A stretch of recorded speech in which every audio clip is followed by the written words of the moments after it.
नमस्कार साथियों, स्वागत है आप सभी का आपकी अपनी पाठशाला पर। मैं हूं अंकित अवस्थी। भारत और बांग्लादेश के रिश्ते बीते काफी समय से तल्ख चल रहे हैं।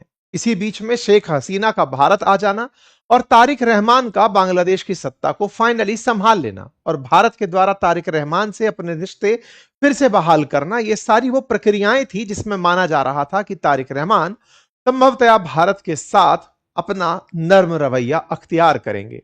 लेकिन तारिक रहमान की सत्ता में आते ही जो बात का डर था कि ये प्रो चाइना है और चाइना को बांग्लादेश में जगह देंगे, वो होता हुआ फाइनली दिख भी गया है।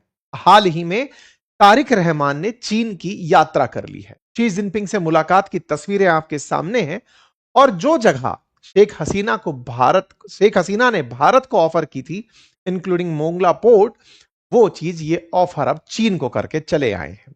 तो तीस्ता रिवर वाटर का जो प्रोजेक्ट है वो चाइना के पास, मोंगला पोर्ट चाइना के पास, और जिस तरह से पाकिस्तान में चाइना पाकिस्तान इकोनॉमिक कॉरिडोर बन रहा है, बिल्कुल वैसे ही चाइना म्यांमार से होते हुए बांग्लादेश तक के इकोनॉमिक कॉरिडोर की बात ये कर आए हैं। तो कुल मिलाकर चाइना अब आपके बिल्कुल पड़ोस में, सिलीगुड़ी कॉरिडोर के बगल में, कोलकाता से 150 किलोमीटर दूरी पर, और साथ ही साथ में अब पूर्वोत्तर भारत में भी चाइना चारों तरफ से अब प्रेजेंट हो रहा है। तो सबसे बड़ा सवाल यह है कि क्या यह भारत के लिए चिंता का विषय है? किस तरह से भारत इसे काउंटर करेगा? क्या हमारी तैयारियां हैं? और भारत का इस तरह से म्यांमार और बांग्लादेश के रास्ते चीन का नजदीक आ जाना हमारे लिए कितना ज्यादा चिंता का विषय है? क्योंकि सिलीगुड़ी कॉरिडोर वाले मसले में चीन का लगातार तीस्ता में इंटरफेरेंस कुछ परिणाम लेकर आएगा। तो चलिए आगे बढ़ते हैं, चर्चा करते हैं इन सभी चीजों की। लेकिन उससे पहले अपडेट दे दें, अंकित इंस्पायर इंडिया पर हाल ही में हमने एक पैनल डिस्कशन साझा किया है, फुर्सत मिले तो देखिएगा और उसमें समझिएगा कि किस तरह से पॉलिटिक्स एक ही दल के अंदर चल रही है, उसे समझने का, डिकोड करने का प्रयास यहां हुआ है। इस चैनल पर नए हैं तो सब्सक्राइब कर लें ताकि भविष्य में यहां के अपडेट आपको मिलते रहें।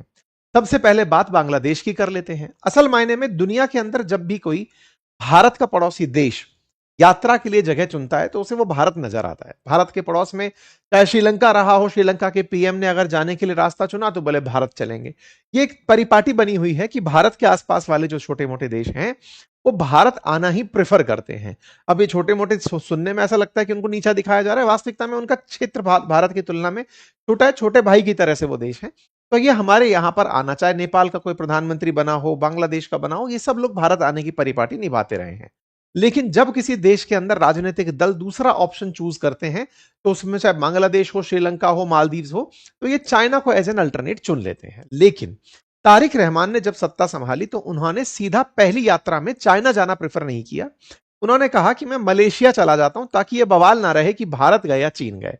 तो पहले तो ये मलेशिया चले गए, इस पर भी हमने एक पैनल डिस्कशन किया था। फिर मलेशिया से होते हुए चाइना पहुंच गए, यानी कि हॉल्ट इस तरह से कर दिया कि आपको यूके जाना है तो आप दुबई में स्टे ले लिए थे, बिल्कुल वैसे ही इन्होंने मलेशिया में स्टे लिया और फिर वहां से चाइना चले गए। तो कहने के लिए तो ये हुआ कि ये विदेश यात्रा पहली मलेशिया की किए, फिर चाइना की यात्रा किए। कुल मिलाकर चाइना ही जाना था। आप चाइना पहुंचते हैं, चाइना में आपका स्वागत होता है। भाई साहब यहां पर बीएनपी बाकायदा प्रॉपर तरीके से अपडेट करता है, पहले मलेशिया की यात्रा का, फिर मलेशिया के बाद में चाइना की यात्रा का। चाइना जब पहुंचते हैं, अखबारों में खबर आती है कि आपने तीस्ता रिवर को लेकर के यहां पर प्रोजेक्ट डिस्कस किया है। प्रधानमंत्री की चाइना विजिट होती है, 17 मेमोरेंडम ऑफ अंडरस्टैंडिंग्स पर साइन हो जाते हैं। चाइना के साथ जो इनका व्यवहार निकल कर आता है उसमें सबसे इंपॉर्टेंट बात है चाइना का यह कहना कि बांग्लादेश की संप्रभुता पर किसी तीसरे देश का इंटरफेरेंस चीन नहीं होने देगा। तो भाई बांग्लादेश की संप्रभुता किसके साथ में जुड़ी है, सॉवरेनिटी पर किसका आंच पड़ सकती है, तो भारत ही है, क्योंकि चारों तरफ से तो भारत से गिरा हुआ है 4,500 किलोमीटर से ऊपर। तो ऐसे में इनका ये अश्योरेंस दे देना इनको कि चिंता मत करो, तुम्हारी सुरक्षा के लिए हम हैं। लाइन पढ़िए, decision to build a China Bangladesh, ये तो हुआ ही।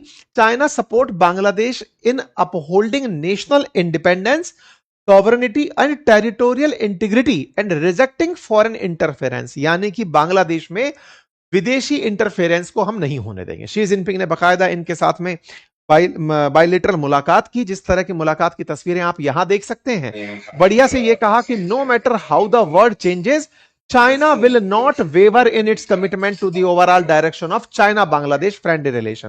बोले दुनिया चाहे जैसे भी बढ़े, हम बांग्लादेश के साथ खड़े हैं। कुल मिलाकर के इन्होंने बांग्लादेश को अश्योर कर दिया कि तुम्हारे साथ हम हैं, चिंता मत करना। और ये आप और हम अच्छे से जानते हैं कि बांग्लादेश और पाकिस्तान को भारत का पड़ोसी होने का ही फायदा मिल रहा है कि भारत के पड़ोस में है, चाइना उनको इसीलिए पुचकार रहा है। पर कोई बात नहीं। इनकी सबसे पहली जो बात हुई वो तीस्ता पोर्ट को लेकर के थी और दूसरी मोंगला को लेकर के। तो तीस्ता नदी और मोंगला पोर्ट की कहानी क्या है वो समझते हैं। असल में भारत के सिक्किम से होकर एक नदी बहती है जिसका नाम है तीस्ता नदी। ये तीस्ता नदी सिक्किम से निकलती है, निकल करके फिर पश्चिम बंगाल होते हुए बांग्लादेश में एंट्री करती है और वहां ब्रह्मपुत्र नदी, जिसे जमुना कहते हैं, वहां जाकर मिल जाती है। तो ये यहां पर जब यात्रा करती है तो बांग्लादेश का मकसद ये था कि इस तीस्ता नदी के अंदर जो पानी आ रहा है वो ज्यादा से ज्यादा बांग्लादेश को मिले। आप ऐसे देखिए कि बांग्लादेश को अगर आप देखेंगे तो ये यहां से निकल करके आ रही है बिल्कुल तिब्बत के किनारे से होकर सिक्किम से होते हुए, और ये वाला जो सिलीगुड़ी कॉरिडोर है ना, इस कॉरिडोर से होते हुए फिर बांग्लादेश में एंट्री करती है। बांग्लादेश का हमेशा से डिमांड ये रहा है कि साहब इस नदी के पानी से हमारे यहाँ कृषि होती है, आप इस पानी को अधिकतम हमें क्यों नहीं देते। भारत और इनके बीच में कई बार इसको लेकर, बंटवारे को लेकर बातचीत भी हुई है। दिक्कत क्या आती है कि दिसंबर से लेकर के मई तक जब मानसून नहीं आया होता तो ग्लेशियर के पिघलने से जो पानी आता है उसी से सिंचाई करनी होती है। ग्लेशियर पिघलने से पानी की मात्रा कम रहती है तो इनको सिंचाई के लिए पानी नहीं मिलता। इसके लिए ये लगातार भारत के साथ संपर्क में है। 1983 में भारत और बांग्लादेश के बीच समझौता हुआ जिसमें 39% ऑफ दिस रिवर भारत को मिलेगा, 36% पानी बांग्लादेश को मिलेगा और 25% अनडिवाइडेड रहेगा, जिसको मिल जाए मिल जाए। 2011 में मनमोहन सिंह जी गए बांग्लादेश, तब तय हुआ कि 42.5% भारत को मिलेगा और 37.5% बांग्लादेश को मिलेगा। हालांकि यह एग्रीमेंट नहीं हो पाया क्योंकि पश्चिम बंगाल ने इसमें टांग लगा दी कि सब सुनो। ममता बनर्जी ने कहा कि आप मुझसे बिना पूछे मेरे राज्य का जल किसी और को कैसे देके आ सकते हैं। तो कुल मिलाकर के ये काम एग्जीक्यूट नहीं हुआ। 83 वाला काम अब तक चला आ रहा है। तो इसके हिसाब से अभी भी बांग्लादेश को पानी कम मिलता है। दिक्कत क्या है कि जब हिमालयन रिवर्स आती हैं मैदान में तो अपने साथ बड़ी मात्रा में सिल्ट लेके आती हैं मिट्टी लेकर आती हैं, तलछट अवसाद लेके आती हैं। तो जब अवसाद लेकर आती हैं तो ये यहां पर नदी पानी के अंदर मिट्टी जम जाने से वो पानी ना तो गहराई तक जा पाता ना आगे तक बह पाता। ऐसे में बांग्लादेश लंबे समय से अपने रिवर बेसिन को मैनेज करवाना चाहता है ताकि पानी बर्बाद ना हो। तो बांग्लादेश में जैसे ही वो बचा कुचा पानी 36% एंट्री करता है तो वो ये चाहता है कि इस पानी का प्रबंधन पर्याप्त तरीके से हो ताकि इस क्षेत्र को पानी मिलता रहे। बस इसी के लिए ये बांग्लादेश वाले पहले भारत के संपर्क में थे कि भारत इस काम को करके देगा। अब ये चाइना के संपर्क में चले गए हैं। पहले जब शेख हसीना यहां की पीएम थी तब इन्होंने तीस्ता का प्रबंधन भी भारत को सौंप दिया था कि आप ही बनाकर बढ़िया से इसे दे दीजिए। लेकिन आज जो स्थिति है वो ये है कि यहां पर सत्ता परिवर्तित हो चुकी है और बांग्लादेश ने इसी काम के लिए अब चाइना को आमंत्रित कर लिया है। अब तीस्ता जहां पर चाइना का इंटरफेरेंस आप देख रहे हैं वो सिलीगुड़ी कॉरिडोर के बिल्कुल दक्षिण में है।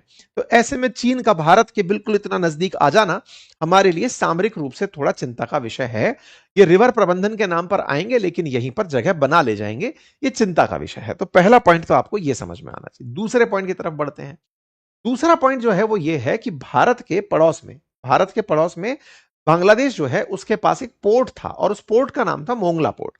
असल में भारत के साथ जब बांग्लादेश के संबंध अच्छे थे, जब शेख हसीना यहाँ की पीएम थी, तब उन्होंने मोंगला पोर्ट के पास 100 एकड़ से अधिक जमीन हीरानंदानी ग्रुप जो भारत का है उसको दी थी डेवलप करने के लिए। तो इन्होंने मोंगला पोर्ट को डेवलप करने के सारे प्रयास किए, लेकिन प्रयास शुरू ही हो रहे थे कि सत्ता परिवर्तन हो गया 24 के बाद। सत्ता परिवर्तन हुआ तो बीच में जो मोहम्मद यूनुस आए तो उन्होंने तो कुछ दिया ही नहीं। उसके बाद में अब जब ये लोग आए हैं तो इन्होंने वो वाली जमीन भी जो भारत को मिल रही थी अब वो चाइना को दे दी है। तो असल में भारत के लिए एक इंडियन इकोनॉमिक जोन बन रहा था, तारिक रहमान जाकर उसे चाइना को देकर आ गए कि लो साहब आप ही डेवलप करो मोंगला पोर्ट का। मोंगला पोर्ट हमारे लिए क्यों महत्वपूर्ण है? असल में ये चाइना का दूसरा सबसे व्यस्त पोर्ट है आफ्टर चिटागोंग। मोंगला पोर्ट कोलकाता से 188 किलोमीटर दूरी पर है, तो बिल्कुल बॉर्डर एरिया भी है। स्ट्रेटेजिक रूप से भी अब बांग्लादेश के अंदर चाइना की प्रेजेंस यहां भी हो गई, ऊपर भी हो गई, तो ये भारत के लिए चुनौतीपूर्ण है। अब तीसरी जो बात है ना वो ये कि बांग्लादेश म्यांमार से बॉर्डर शेयर करता है, तो वो यहां पर भी चाइना एंट्री कर रहा है। तो मोंगला पोर्ट भी अब हमारे पास से चला गया। ये एक तरह से समझिए कि मोंगला पोर्ट भारत की जगह पाकिस्तान चाइना के पास गया। नीचे की तरफ में ये आपका जो श्रीलंका जो है उसके नीचे हम्बनटोटा पोर्ट ले रखा है, इधर ग्वादार पोर्ट ले रखा है। तो भारत को एक प्रकार से पूरी तरह घेरने का काम चाइना ने यहां पर कर दिया है। ठीक है साहब। कुल मिलाकर के भारत से बांग्लादेश में एक बहुत बड़ा एरिया, बहुत बड़ा खास जगह जो हमें 2018 में मिला था वो अब पूरी तरह से निकल गया है और वो जाकर के अब चाइना के पास चला गया है। इंडिया ने बड़ी खुशी मनाई थी कि हमें ये मिल गया है, लेकिन अब वो खुशी काम की नहीं है क्योंकि यूनुस के बाद में तारिक रहमान ने भी उसे उठा करके चीन को सौंप दिया है। तीसरी चीज, ये चाइना, बांग्लादेश और म्यांमार मिलकर के जो चाइना म्यांमार कॉरिडोर बना हुआ है सीमैक, उसी की तर्ज पर अब म्यांमार से कनेक्ट करके बांग्लादेश को भी जोड़ दे रहे हैं। इस तरह से इन्होंने यहां पर बातचीत करी है कि हम लोग यहां से चलकर म्यांमार में आएंगे, चाइना म्यांमार का बॉर्डर शेयर होता है, और म्यांमार से बांग्लादेश तक हम सामान पहुंचाने का काम करेंगे। जैसे चाइना पाकिस्तान इकोनॉमिक कॉरिडोर आप सुनते हैं, बिल्कुल उसी प्रकार के कॉरिडोर की इन लोगों ने यहां पर बात कर ली। तो कुल मिलाकर के तारिक रहमान की चीन यात्रा एज एक्सपेक्टेड जो था, जो हम सोच रहे थे, वही हुई। भारत से तीस्ता, भारत से मोंगला, और अब रहा सहा पूर्वोत्तर भारत के लिए ये जो रास्ता बनाने की बात हुई है, इससे हमें चुनौतियां काफी मिल गई। ठीक है, तो उम्मीद करते हैं कि भारत आने वाले समय में इन सब से निजात पाएगा, तारिक रहमान को सही से बैलेंस करेगा। करने के लिए क्या कुछ हम कर रहे हैं? क्या बिल्कुल कर रहे हैं। हमने अभी श्री दिनेश त्रिवेदी जी को वहां पर अपॉइंट किया है, भारत का हाई कमिश्नर। वो जाते ही इनका टूरिस्ट वीजा चालू करवा दिए, जो 2 साल से रुका हुआ था बांग्लादेशियों का भारत आने का। अब देखना होगा कि भारत बांग्लादेश के जो निजी संबंध इन दिनों चल रहे हैं बांग्लादेशियों को भारत से बाहर भेजने के, उसकी वजह से कितने प्रभावित रहते हैं, ये देखने वाला विषय होगा। लेकिन भारत की तरफ से न्यू हाई कमिश्नर वहां अपॉइंट किए गए, जिन्होंने जाते ही बांग्लादेशियों को टूरिस्ट वीजा देना शुरू कर दिया है। रिश्ते बहाली के प्रयास चल रहे हैं, लेकिन कितना आगे बढ़ेंगे, कितना तेजी से बढ़ेंगे, ये देखने का विषय होगा। आप लोग इस विषय पर क्या सोचते हैं? अपनी राय जरूर कमेंट बॉक्स में दीजिए। चैनल पर नए हैं, सब्सक्राइब करना मत भूलिए। धन्यवाद।